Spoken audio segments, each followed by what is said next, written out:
তিনজনের। এখানে আমি তিনজন উল্লেখ, কিন্তু বিষয় হচ্ছে তিনটে, তাই আমি তিনজনের রূপ দিয়েছি: মোটিভেশন, হ্যাবিট আর বাস্তবতা।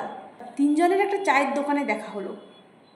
মোটিভেশন বলল, নমস্কার রিয়েলিটি ভাই, নমস্কার হ্যাবিট ভাই। আরে আমাকে দেখে মানুষ মোটিভেট হয়, আমাকে দেখে মানুষ মোটিভেট হয়, সফলতার চূড়ান্ত পর্যায়ে পৌঁছে যায় আমার থেকে। ধুর, কোনো কথা বলতেই দিচ্ছে না। কিন্তু এনারা জানেনই না জীবনের পথে মোটিভেশন শুধু নয়, আমি অভ্যাসই সব থেকে বড় হিরো। আরে বন্ধু, আমি বাস্তবতা। আমার সম্মুখীন যখন মানুষ হয় তখন মোটিভেশনের সকল লাইন ভুলে যায়, খালি শুধু ঘুম পায়। আর তুমি কী যেন বলছিলে? অভ্যাস? আমাকে তোমরা বলার সুযোগ দিচ্ছটা কই?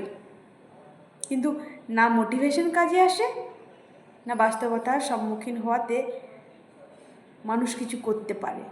কিন্তু অভ্যাস যদি থাকে তবেই মানুষ নিজেকে করতে পারে। আমি অভ্যাস।